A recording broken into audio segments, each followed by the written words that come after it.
Back news TRS Congress భవనాలు ఈ రోజు ధర్నాలతో హోరెత్తనున్నాయి. కాంట్రాక్టు లెక్చరర్లు రెండుగా చీలి ఆందోళనకు సిద్దమయ్యారు. కాంట్రాక్టు లెక్చరర్ల క్రమబద్దీకరణపై కాంగ్రెస్ కోర్టులో కేసు వేసిందని ఆరోపిస్తున్న ఓ వర్గం అందుకు నిరసనగా గాంధీ భవన్ ముట్టడికి పిలుపునిచ్చింది. పోటీగా మరో సంఘం టీఆర్ఎస్ భవన్ ముట్టడికి పిలుపునిచ్చింది.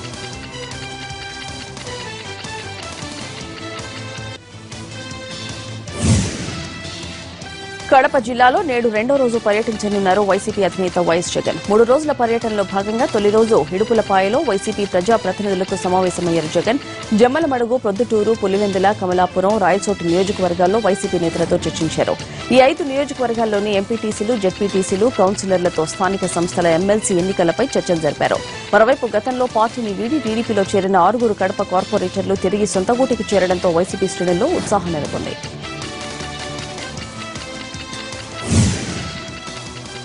ఆంధ్రప్రదేశ్ ప్రభుత్వానికి అమృత్ పథకం కింద కేంద్రం భారీగా నిధులను మంజూరు చేసింది.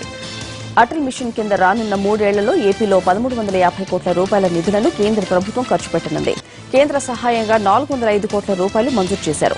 మంచినీటి సరఫరాకు 863 కోట్ల రూపాయలు, వరద నీటి నిర్వహణకు 195 కోట్లు, వ్యర్థాల తొలగింపుకు 261 కోట్లు, 32 నగరాల్లో మౌలిక సదుపాయాలకు అమృత్ పథకం కింద 2890 కోట్లను రాష్ట్రానికి కేంద్రం కేటాయించింది.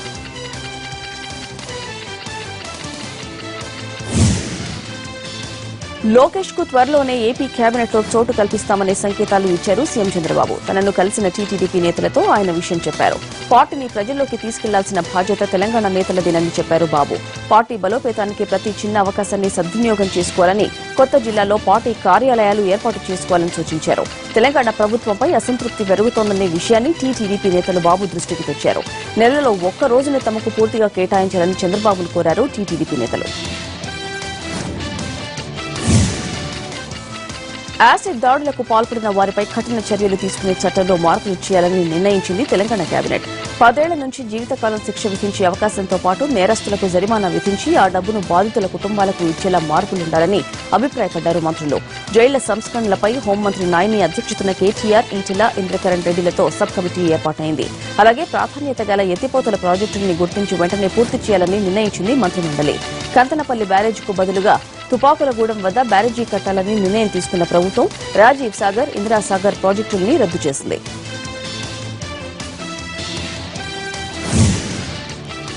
అమరావతి సచివాలయం పచ్చదనంతో కళకళ్లాడుతోంది. నిర్మాణాలు తుది దశకు చేరుకోవడంతో గ్రీనరీపై సర్కార్ దృష్టి పెట్టింది.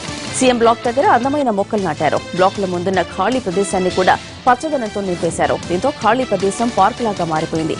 సచివాలయానికి వచ్చిన సందర్శకులు పచ్చదనానికి ముచ్చటపడి అక్కడ ఫోటోలు దిగుతున్నారు.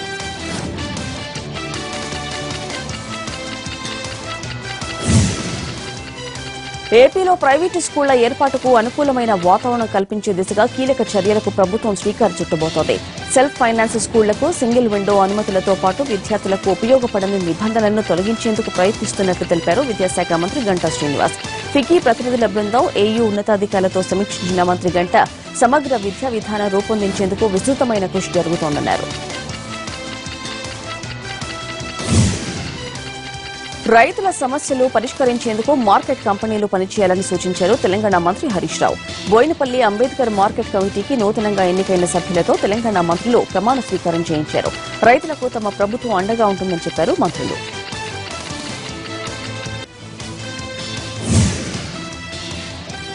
డయాలసిస్ అవసరం లేకుండానే దాసరి నారాయణరావు చికిత్సకు స్పందిస్తున్నారని చెప్పారు కిమ్స్ వైద్యులు. ఆయన ఆరోగ్యం మెరుగవుతోందని 3 రోజుల్లో సాధారణ పరిస్థితికి వస్తుందన్నారు. దాసరి ఆరోగ్యంపై నిన్న సాయంత్రం హెల్త్ బులెటిన్ విడుదల చేసిన డాక్టర్లు వెంటిలేటర్ పైనే చికిత్స కొనసాగిస్తున్నామని వెల్లడించారు.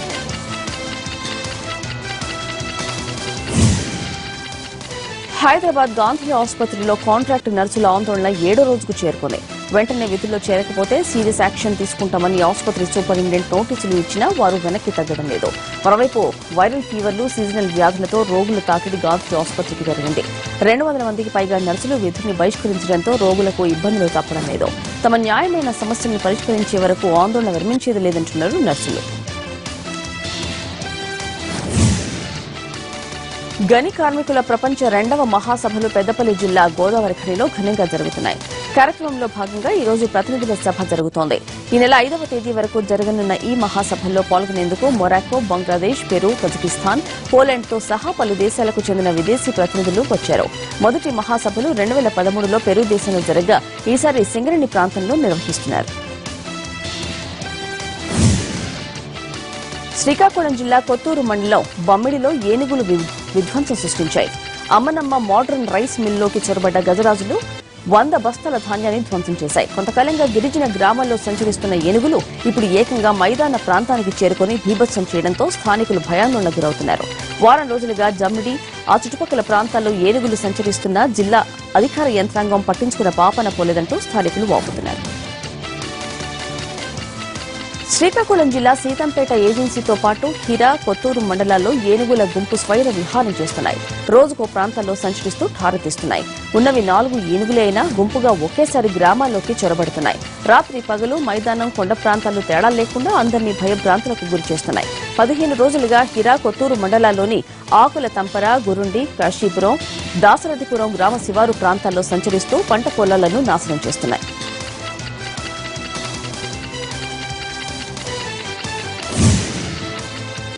కేంద్రం ప్రవేశపెట్టిన బడ్జెట్లో కార్మికులకు తీరని అన్యాయం జరిగిందని సిఐటియు మండిపడింది. బడ్జెట్ను నిరసిస్తూ విజయవాడ లెనిన్ సెంటర్లో ధర్నా చేశారు సిఐటియు నేతలు. గతంలో ఎన్నడూ లేని విధంగా సామాన్య మధ్యతరగతి ప్రజానీకానికి కేంద్రం మొండిచేయి చూపించిందని ఆగ్రహం వ్యక్తం చేశారు. సాధారణ ప్రజలకు బడ్జెట్ నిరాశ మిగిల్చిందని ఆరోపించారు.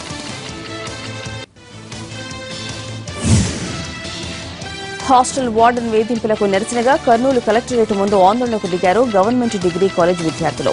వార్డెన్ తీరును నిరసించిన వారిపై అతని దాడులకు పాల్పడుతున్నట్లు ఆరోపిస్తున్నారు విద్యార్థులు.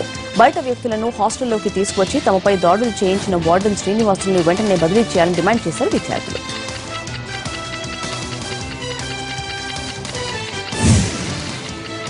బంధుమిత్రుల ఆనందోత్సాహాల మధ్య సీమంతం జరిగి కొన్ని గంటలైనా గడవలేదు. అంతలోనే మృత్యు ఒడిలోకి చేరింది ఆ నిండు గర్భిణి. మృత్యు శకటం బస్సు రూపంలో వచ్చింది. ఈ ఘోర దుర్ఘటన కడప జిల్లా రాజంపేట మండలం మందరం కొత్తపల్లిలో జరిగింది. రోడ్డు పక్కన ఉన్న జనాలపైకి బస్సు దూసుకుపోవడంతో 2 మహిళలు మృతి చెందారు. బస్సు ఢీకొన్న వెంటనే తీవ్ర గాయాల పాలైన రేణుక, ఎల్లమ్మలను స్థానికులు రాజంపేట ఆసుపత్రికి తరలించారు. కానీ ఫలితం లేకుండా పోయింది. అక్కడ వారిద్దరూ తుదిశ్వాస విడిచారు. 23 ఏళ్ల రేణుక 9 నెలల నిండు గర్భిణి. తన సీమంతానికి వచ్చి ఆశీర్వదించిన ఎల్లమ్మను సాగదంపడానికి రోడ్డు మీదకొచ్చింది. అదే సమయంలో రాజంపేట నుంచి రైల్వే కోడూరు వైపు దూసుకుపోతున్న బస్సు 2 మహిళల మీదకు దూసుకుపోయింది. ఈ ప్రమాదంలో గర్భిణి సహా 2 మహిళలు మృతి చెందడంతో మందరం కొత్తపల్లిలో విషాద ఛాయలు అలుముకున్నాయి.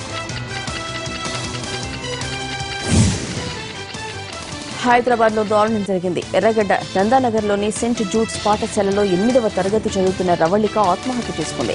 స్కూల్కు సెల్ ఫోన్ తీసుకొచ్చిన రవళికను యాజమాన్యం తీవ్రంగా మందలించింది. దీంతో మనస్తాపం చెందిన విద్యార్థిని ఇంట్లో వేసుకుని ఆత్మహత్య చేసుకుంది.